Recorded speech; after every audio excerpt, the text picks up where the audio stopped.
আজ স্বাধীনতা দিবস। স্বাধীনতা দিবসে প্রত্যেকে হ্যাপি স্বাধীনতা দিবস। সবাইকে শুভেচ্ছা, ভালোবাসা, প্রীতি সব সবাইকে সব রকম যার যেমন প্রাপ্য জানিয়ে ভিডিওটি আজকে শুরু করলাম। এই স্বাধীন দেশের স্বাধীন নাগরিক আমরা কে কতটা স্বাধীন কেউ বলতে পারি না। সত্যি কি আমি স্বাধীন? স্বাধীন দেশে আমি স্বাধীনভাবে চলাফেরা করব, সেটা করার আমার ক্ষমতা নেই। আমার পায়ে বেড়ি বাঁধা, কারণ আমি একজন মেয়ে, একজন মহিলা। মহিলাদের নিরাপত্তা সরকার দিতে পারছে না, পরিবারের লোক দিতে পারছে না, রাষ্ট্র দিতে পারছে না, গণতন্ত্র দিতে পারছে না। আবার এই সময় কিছু কিছু মহিলারা স্বাধীনতার অপব্যবহার করছে। একতরফা যে পুরুষরা খারাপ সেটা কিন্তু নয়। পুরুষের সঙ্গে সঙ্গে কিছু খারাপ মহিলাও আছে যারা নিজেকে স্বাধীনতার নামে স্বেচ্ছাচারিতা করতে চায় এবং করে। তার জন্য নিজের জীবন তো ধ্বংস হয়, সাময়িকভাবে সে হয়তো তার সুখটাকে পায়, ভবিষ্যৎ তার অন্ধকার, এবং সে তার পরিবারের সুখটাকেও নষ্ট করে দেয়। মায়ের অপরাধে সন্তান কষ্ট পায়। মেয়ের জন্য মা বাবা হয়তো সাময়িক কিছু টাকা পয়সা আনন্দ পাচ্ছে, কিন্তু সম্মান, বাড়ির পরিবারের সম্মান, একটা মেয়ের হাতে যেমন পরিবারের সম্মান, তেমনি আমরা বলি না যে সংসার সুখের হয় রমণীর গুণে। কথাটা কিন্তু একেবারে মিথ্যা নয়। পুরুষরা ইনকামের ধান্দা করে, টাকা পয়সার জন্য তারা বাইরে যায়, তারা বিদেশে যায়, দেশের মধ্যে কাজ করে, অনেকে আবার দিনে কাজ করতে বেরোয়, রাতে ফিরে আসে। সারা দিন সংসারটা ধরে রাখে একজন নারী। সন্তান মানুষ করা থেকে বৃদ্ধ শ্বশুর শাশুড়ি সবাইকে নিয়ে একসঙ্গে থাকার ক্ষমতা একমাত্র নারীদেরই আছে। তারা নিজের বাবা মাকে বাড়িতে রেখে একজন অন্য অপরিচিত পুরুষের বাবা মাকে নিজের বাবা মার জায়গা দেয়, স্বামীর বাবা মা হিসেবে। তার নিজের সন্তানদের মানুষ করার জন্য সে আত্মেটা খেয়ে থাকতেও রাজি আছে। তা এখনকার মেয়েরা কি এগুলো মেনে নেবে? মানে না। তারা বলে সবার মতো আমারও বাঁচার অধিকার আছে। অবশ্যই, এটা কখনো অস্বীকার করতে পারবো না। এখনকার মেয়েরা স্বাধীনভাবে বাঁচতে চায়, নিজের পায়ে দাঁড়াতে চায়, বড় হয়ে কর্মক্ষম হয়ে তার নিজের মা বাবাকে দেখার চেষ্টা করে। কিন্তু সেই মেয়ে যখন অকালে ঝরে যায়, সেই বাবা মা ভাবে, হায় রে, মেয়েটাকে যদি আমি পড়তে না দিয়ে বিয়ে দিতাম, আমার মেয়েটা হয়তো বেঁচে থাকতো। কি বলবো আর বলো? কলকাতার পরিস্থিতি ভালো নয়, দেশের পরিস্থিতি ভালো নয়, রাজ্যের পরিস্থিতি ভালো নয়। একটা ঘটনার জন্য একটা নারীকে 4 জন পুরুষ মিলে তাকে আগে মারা হয়েছে, এবং সে যখন মৃত্যু এবং মানে জন্ম মৃত্যুর সন্ধিক্ষণে তার উপরে বলাৎকার করা হয়েছে। মেয়েটি টের পাচ্ছে তার সঙ্গে কিছু হচ্ছে, কিছু বাধা দেওয়ার ক্ষমতা তাকে রাখেনি। তারা তার কাঁধের হাড়, তার সমস্ত শরীরকে একদম নিস্তেজ করে দিয়ে তারপরে তাকে 3 থেকে 4 জন মিলে বলাৎকার করেছে। এই স্বাধীনতা দিবসে আমরা পারছি না সেইভাবে স্বাধীনতা মন থেকে উদযাপন করতে। দিকে দিকে মিছিল বেরোচ্ছে, সেই মিছিলে হাজার হাজার মহিলারা প্রতিবাদে নেমেছে। জানি না কি হবে। দোষীদের আড়াল করতে একজনকে শিখণ্ডী করে তাকে ফাঁসি দেওয়ার ব্যবস্থা চলছে, আসল সত্যিটাকে আড়াল করে। দেখা যাক, প্রশাসন আইনের উপর ভরসা রেখে তাকিয়ে থাকা ছাড়া আমাদের আর কিছু নেই। প্রতিবাদ করে কিচ্ছু হবে না। সব রাষ্ট্রীয় ক্ষমতা যাদের হাতে, তারাই সব কিছু করবে। যাই হোক, হ্যালো বন্ধুরা, কেমন আছো? নিশ্চয়ই সকলে ভালো আছো, আমিও ভালো আছি। তাই স্বাধীনতা দিবস পালন করতে কে পারোনি বলো? আমরা তো পারিনি তিলোত্তমার খুনের জন্য। তার জন্য আমাদের মনে এমন আঘাত লেগেছে। হ্যাঁ, আমরা কি খাওয়া দাওয়া বন্ধ করছি? না, কিন্তু খেতে গেলে রুচি আসছে না, গা গুলিয়ে উঠছে যখন সেই খবরগুলো দেখছি না, যে তাকে ওরা ভেবেছে যে মারা গেছে, তারপরে তাকে বলাৎকার করা হয়েছে একটা প্ল্যানচেটের মাধ্যমে। একজন ভদ্রলোক, নামটা ভুলে গেছি, উনি আসর বসিয়ে এইসব অতিরিক্ত আত্মাদের এনে সেখান থেকে অনেক পয়েন্ট বের করে। সেখানে জানা গেল যে ওই সিভিক পুলিশ ছাড়াও আরও 3 জন ছিল, এবং তাকে আগে মারা হয়েছে। ওরা ভেবেছে মরেছে, কিন্তু সে তখনও মরেনি। সে বাঁচার জন্য কোনো চেষ্টা আর তখন করতে পারছে না, কারণ সে নিস্তেজ হয়ে গেছে। তখন তাকে পর 4 জনা বলাৎকার করেছে। আর বলাৎকারের পরে যে নিশানা তার গোপন অঙ্গে পাওয়া গেছে, সেখানে যা পরিমাণ পুরুষের যে বীর্য পাওয়া গেছে সেটা 4 জনেরই সমান। এরা কোনো মায়ের পেট থেকে জন্মায়নি, জন্মাতে পারে না। যাই হোক, এ কথা বলতে গেলে মাথা ঠিক থাকে না, ভিডিও করতে মন চাইছে না, কিন্তু চ্যানেলটা বসে যাবে, সেই জন্য সারাদিন ছুটির দিন ল্যাদ খেয়ে খেয়ে বসে এই সব দেখে, খবর দেখে দেখে না কেমন যেন একটা মানে মনের দিক থেকে একটা নিস্তেজ ভাব এসে গেছে। কিছু করতে ভাল লাগছে না, কিছু খেতে ভাল লাগছে না। তাও তবুও বলতে হবে, আমাদের ফুকলি ভিডিও দিয়েছে, সে নাকি আজকে স্বাধীনতা দিবস পালন করবে না, কারণ সে স্বাধীন নয়।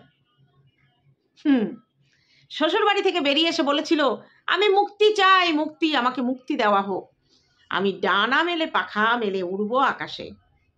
তা তোমার ডানা তো কেউ ছাটেনি মামনি, তুমি তো মুক্তি চেয়েছিলে, মুক্তি পেয়েছো। ডিভোর্সটা তুমি নিজে ইচ্ছা করে নিচ্ছ না, জানি না কেন, কি অভিসন্ধি আছে এর মধ্যে। অথচ বলছো আমি স্বাধীন নই। তুমি তো স্বাধীন, ইচ্ছা মতো খাচ্ছ, ইচ্ছা মতো ঘুমোচ্ছ, ইচ্ছা মতো উঠছো। তুমি যে ব্লগ দেখাচ্ছ ওটা ব্লগ হচ্ছে? ওটা ব্লগ নেই, কোনো কাজকর্ম। একটু ফুল তোলা, ফুল গাছ দেখানো, মা রান্না করছে দেখানো, ভাই বউ ভাত খাচ্ছে দেখানো, আর খোঁটা দেওয়া। ও ভাত ছাড়া কিছু খায় না। ভাই নারকেল ছুলছে, ওই হদর খুতকুতের মতো উলঙ্গ দেহটাকে দেখিয়ে নারকেল ছুলছে, তালের বড়া হবে, এইসব দেখিয়ে তুমি ব্লগ শেষ করছো। আর বলছো আজ এখানে যাচ্ছি, কাল এখানে যাচ্ছি, এই ছুটির দিনেও সে নাকি কি কাজ করে বেড়াচ্ছে, পরে নাকি অ্যাকশন পাবে। প্রথম কাজ ছিল তুমি যেটা দর্শকদের দেখিয়েছো, যে তুমি বলেছো যে আমি ছেলেকে আনবো। প্রথমে তোমার ছেলেকে আনার ব্যবস্থা করতে হতো। এখনো তুমি দিনের পর দিন মিথ্যা কথা বলে যাচ্ছ। সবাইকে বলছো যে তুমি আইনি কাজ করবার করছো, আমাদের মুখ বন্ধ করার জন্য তুমি আইনি ব্যবস্থা নিচ্ছ। তুমি আমাদের কন্টেন্ট দিও না, তুমি নর্মালি একটা ব্লগ দাও, যে ব্লগের মধ্যে তোমার কাজকর্ম থাকবে, অন্য কোনো কথা থাকবে না, অন্য কোনো কন্টেন্ট থাকবে না, সেরকম ব্লগ দাও না। তুমি তো এমন এমন কন্টেন্ট দিচ্ছ যেখান থেকে আমরা কন্টেন্ট পেয়ে ভিডিও করছি। তুমি কি করে আটকাবা, কি করে আটকাবা আমাদের? তুমি এক সময় প্রেমিকের জন্য পাগল হয়ে ঘর ছেড়েছিলে, কেউ তো তোমাকে ঘর থেকে বের করে দেয়নি না। তুমি সেখানে পরাধীন ছিলে, কারণ সেখানে তোমার হাতে অবৈধ মানে অসংখ্য টাকা দেওয়া হতো না, যেটা তুমি নিজের ইচ্ছা মতো খরচ করতে পারতে। মধ্যবিত্ত সংসার চালায় যারা, তারা বোঝে যে অনিয়মিত খরচ করলে মাসের শেষে গিয়ে সংসার চলে না। আমি নিজে ইনকাম করি, আমার ইউটিউব থেকে একটা ইনকাম আছে। আমি পারি না ইচ্ছা মতো এক গাদা গয়না শাড়ি কিনে আনতে পারি না? পারি তো, যখন তখন একটা শখের জিনিস পূরণ করতে পারি। করি না কেন? কেন এই সাধারণ অর্ডিনারি জামা কাপড় পরে থাকি? কারণ আমরা ভবিষ্যতে চিন্তা করি, ভবিষ্যতে কি হবে আমার ছেলে সন্তান নেই, আমার 2টো মেয়ে, একটা মেয়ে বিয়ে দিয়ে সংসার করছে, ছেলে মেয়ে মানুষ করছে, ছোট মেয়েকে আমার বিয়ে দিতে হবে, সে নিজের পায়ে দাঁড়াতে চেষ্টা করছে, সে যে কাজ করছে সেখানে তাকে প্রতিষ্ঠিত করতে আমার আরও কিছুদিন সময় লাগবে। তা এইসব চিন্তা ভাবনা করে ফালতু টাকা নষ্ট করতে কষ্ট হয়। যেখানে 4টে নাইটি দরকার, সেখানে আমরা 3টে নাইটি দিয়ে কাজ চালাবো। হ্যাঁ, হয়তো না খেয়ে থাকতে পারবো না, একটু মাছ, একটু তরকারি, একটু ভাত, যেটা সাধারণ, সেইভাবে চলি। যেখানে আমার 3টে নাইটি লাগবে সেখানে 6টা কিনতে পারি না। এইভাবে চলতে হয়, কারণ আমাদের হিসেব করে চলতে হবে। আজকে যদি সন্দীপ তার ইনকামের সমস্ত টাকা তার বউর হাতে দিত, ওই দোতলা বাড়িটা করতে পারতো না, কারণ তার তো কোনো এক্সট্রা ইনকাম নেই, এটাই তার ইনকাম। মাঠে যতটুকু জমি আছে তাতে একটা সংসার চলে না, দিন আনা দিন খাওয়ার মতো চলে যদি জমির উপর ভরসা করতে হয়। কিন্তু ওদের এক্সট্রা ইনকামটা ইউটিউব আছে বলে ওরা রিল্যাক্সে আছে। আগে তো অনেক কষ্ট করেছে। সেই জায়গায় সন্দীপ বলতে নেই, সন্দীপ সত্যি একটা সংসারী ছেলে, একটা পুরুষ মানুষ ডেলি ব্লগ দেখাচ্ছে। কি নেই তার ব্লগে? সকালে ঘুম থেকে উঠে তার প্রাত্যহিক যে কাজকর্ম সেগুলো দেখানো, মায়ের রান্নাঘরে একটু খুনসুটি করা মায়ের সঙ্গে। মা রুটি বেলছে, বলছে ঘোড়া দেখলে খোড়া হয়, তার মানে ছেলেকে বলছে ভাজে রুটিগুলো, ব্যায়াম এক্সারসাইজ করছে। আমার সব থেকে ভালো লেগেছে সন্দীপ এক্সারসাইজ করছে, তার ও যখন ইয়ে করছে সিট আপ দিচ্ছে, তখন ওর পিঠের ওপরে কিষাণু একটা খাবার প্লেট রেখে দোল খাওয়াচ্ছে। ওই যে ওর খুনসুটিগুলো, এগুলো দেখতে ভালো লাগে। তা এই যে একটা বাধা ধরা নিয়ম মাফিক জীবন, এটা পছন্দ নয় ফুকলির। এই যে যখন হয়তো মনে হচ্ছে আমি এটা এখনই করব, হয়তো বলা হচ্ছে করো, দুদিন পরে করো, আমি এখন এখানেই যাব, হয়তো বলা হচ্ছে যে সকালে না বিকালে যেও, কারণ সকালে অসুবিধা আছে। এই যে ওপরে মাথার উপরে একটা গার্জিয়ান থাকা, সেইটা ছিল সন্দীপদের বাড়ি। একটা পরিবার যখন একান্নবর্তী পরিবার তো এখন নেই, সব নিউক্লিয়াস ছোট ছোট ভাঙা ভাঙা পরিবার। তা সন্দীপদের বাড়িতে ইচ্ছা করলেও একান্নবর্তী হবে, কারণ সন্দীপের বাবা একা, সন্দীপও একা, 4 জন আর একটা বাচ্চাকে নিয়ে একটা পরিবার। সেই পরিবারের লোকগুলোকে নিয়ে সে শান্তিতে থাকতে পারল না। সেখানে নাকি তার স্বাধীনতার অভাব। সে নাকি উচ্ছে আর পটল সাইটিং মাছ দিয়ে রোজ ভাত খেত, যেটা সে খেতে পারে না। সে সয়াবিন খেতে পারে না, তার জন্য সয়াবিন রান্না হতো। এরকম করে কিছু কিছু দুর্নাম দিয়ে সে বাড়ি থেকে বেরিয়ে আসলো। কেন? সে পরকীয়া করতে গিয়ে ধরা পড়লো। এটা নতুন কথা নয়, আমি আর এটা নিয়ে বলতেও যাব না বেশি। বাড়ি চলে এলো, এসে এখানে ওখানে এদিক ওদিক থাকার পরে ফোকলা তাকে একটা ঘর ভাড়া করে রেখেছিল, তোমরা সবাই জানো। বাড়ি থেকে তাড়িয়ে দিয়েছিল দাদা, তারপরে এখন গিয়ে বাপের বাড়ি উঠেছে। তা বাপের বাড়িতে সে তো স্বাধীন, সে যদি মনে করে রাত 12টায় বেরিয়ে যাবে কোথাও, যেতে পারে, যেতে পারে। আজকে বলছে যে আমি এই নিচের ঘরে ও নাকি একা থাকে, দাদা বৌদি মা বাবা সবাই ওপরে থাকে, ও নিচের ঘরে একা থাকে। আগে নাকি ঠাম্মি থাকতো, এখন নাকি হচ্ছে ও একা থাকে। রাত 12টা 1টায় কোন বাড়ির মেন গেটে তালা পড়ে? আমরা কি কিছুই বুঝি না? মেন গেটে তালা পড়ছে 12টার পরে, তারপরে শুতে যাচ্ছে। পরেরটুকু তোমরা ধরে নাও, যে যেমন খুশি, কেউ আসে কেউ যায়, কে আসবে কে যাবে কে গেল কে এলো সেটা তোমরা ধরে নাও। এখন তো স্বাধীন, তুমি নিজের ইচ্ছে মতো বাজার করছো, খাচ্ছ, ফ্ল্যাট সাজাচ্ছ, মাকে নিয়ে যখন খুশি তখন বেরিয়ে পড়ছো, বৌদিকে নিয়ে যখন খুশি তখন বেরিয়ে পড়ছো, কেউ বলার নেই কেউ কর নেই। তাহলে তুমি স্বাধীন নয় কেন? হ্যাঁ, কিছু কন্ট্রোভার্সি ক্রিয়েটার তোমার পক্ষে বলছে, তোমার বিপক্ষে বলছে, এবং তুমি তাদের বলার সুযোগ করে দিয়েছো।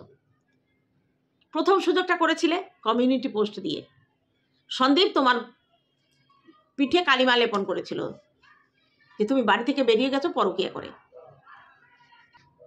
ছোট ছোট ছেলে পেলে যারা জুনিয়র ছেলে, তারা এই আমাদের বাড়ির পাশে যে স্কুল প্রাথমিক বিদ্যালয় মাঠে ওরা কম্পিটিশন প্রতিযোগিতা করেছিল খেলার, যে দল জিতেছে তারা এখন আনন্দ করতে করতে বাড়ি যাচ্ছে। ওদের মনে আর কি চিন্তা বলো, ওরা বাবা মায়ের কাছে থাকে, খায়, খেলাধুলা করে, পড়াশুনো করে, জুনিয়র ছেলে পেলে সব। যাই হোক, সে এত কিছু পরেও সে নাকি পরাধীন। কমিউনিটি পোস্ট যদি তুমি না দিয়ে স্বীকার করে নিতে যে তোমার সঙ্গে ফোকলার সম্পর্ক আছে, তোমাকে নিয়ে কাটাছেড়া হতো না তো।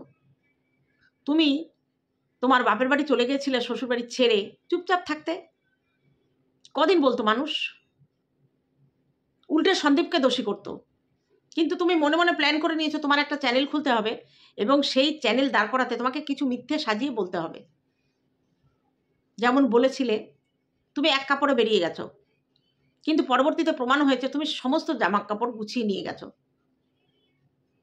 তুমি বলেছিলে তোমার কাছে একটা টাকাও নেই, ভিখারিদের কাছে একটা টাকাও থাকে, ভিখারিদের কাছে অনেক টাকা থাকে। তুমি বলেছিলে যে আমি এক কাপড়ে বেরিয়ে এসেছি, এক খালি পায়ে বেরিয়ে এসেছি, তোমার মা বলেছিল। কিন্তু দেখা গেছে তুমি তোমার সমস্ত ডকুমেন্টস, ব্যাংকের বই থেকে আরম্ভ করে সব কিছু নিয়ে বেরিয়ে গেছো। শুধু ভুলে গেলে কোনটা? সন্তানটা।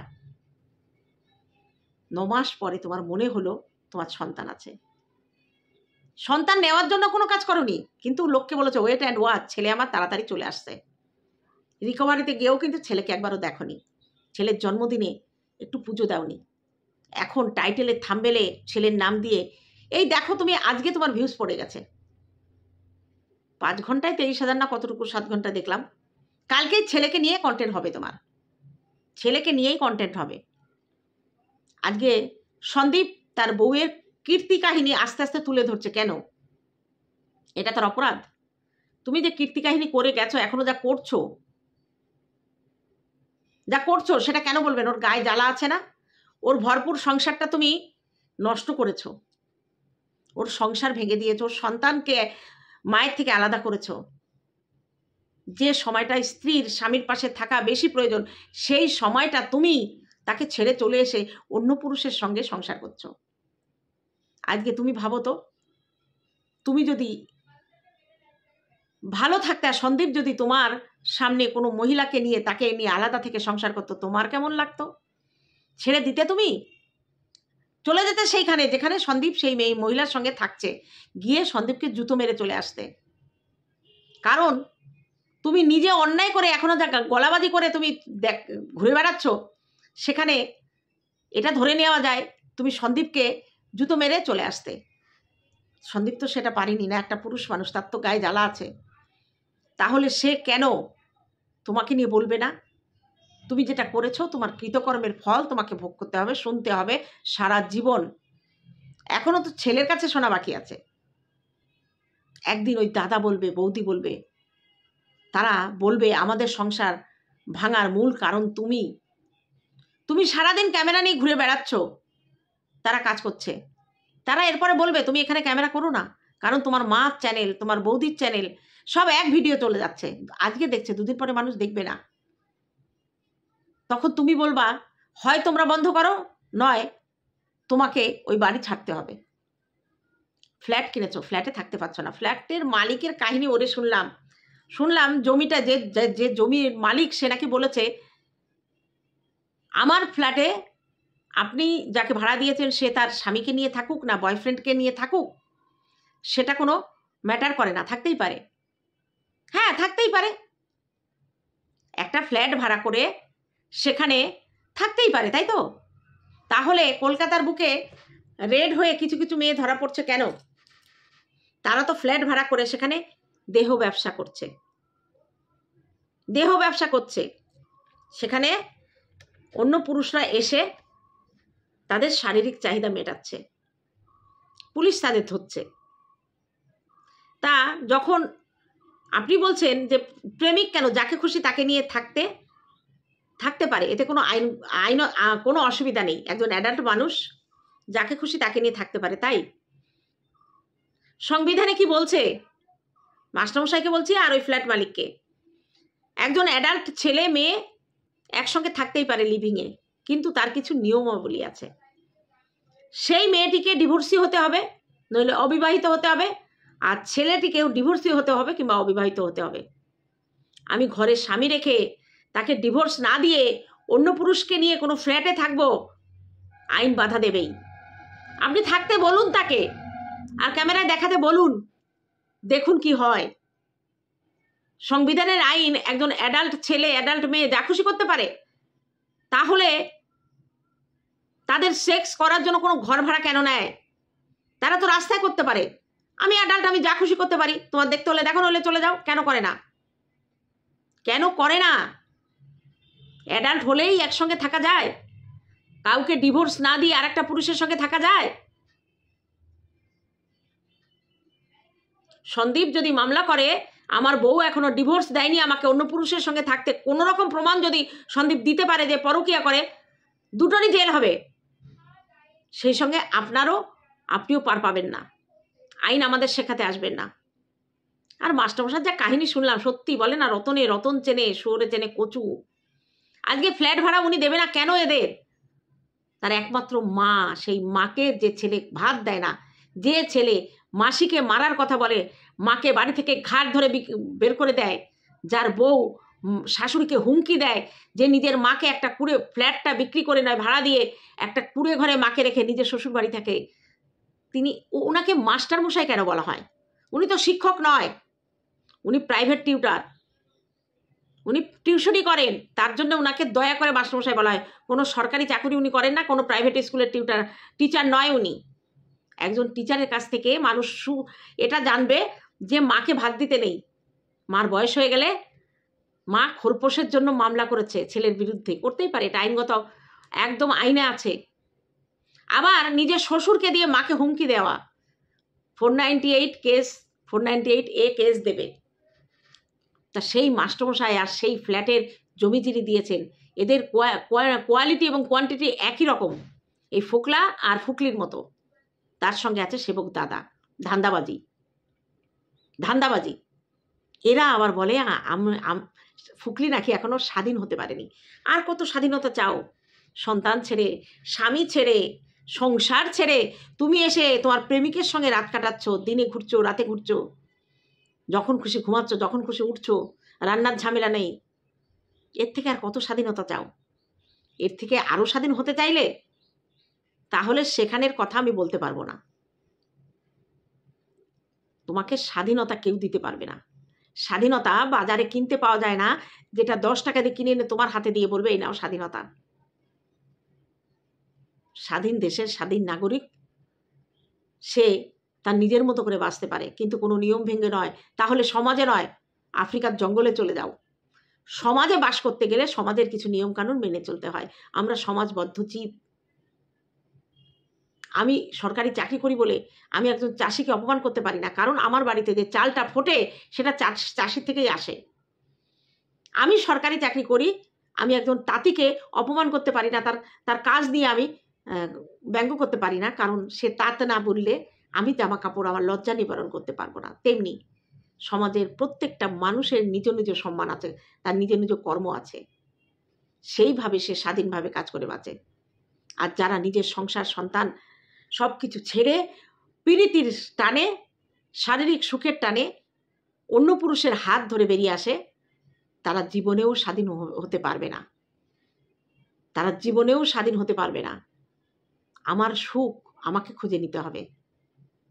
তা চলো বন্ধুরা, আমাদের ফুকলির স্বাধীনতা কবে পায়, কবে ও স্বাধীনতা অর্জন করে, তার জন্য আমাদের অপেক্ষা করতে হবে। আর কি আইনগত ব্যবস্থা কার মাধ্যমে কার জন্য নিচ্ছে, রোজ রোজ বিকেলে বেরোচ্ছে, ছুটির দিন এই পাড়ার মুদিখানার দোকানে আইন ব্যবস্থা পাওয়া যায়, সেগুলো কিনে কিনে স্টক করছে, একটা সময় সেগুলো সবার জন্য ছড়িয়ে দেবে। তা চলো, আবারও আমাদের তিলোত্তমা খুনের উপযুক্ত শাস্তি চাই। অন্ধকারের লোকগুলো আলোয় আসুক। সিসিটিভি ক্যামেরার ফুটেজ নষ্ট করার জন্য পরিকল্পিতভাবে আন্দোলনকারী সেজে সরকার পক্ষের যে গুন্ডা বাহিনী কালকে রাতে আরজি করের ভেতরে ঢুকেছিল, তাদের একমাত্র লক্ষ্য ছিল সেই সেমিনার হল, যেখান থেকে প্রমাণ লোপাট করা যায়।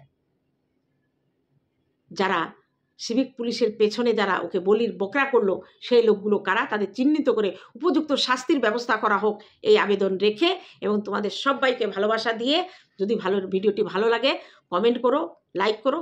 এখনকার মতো রাখছি, টাটা আমার ভিউয়ার্সদের জন্য।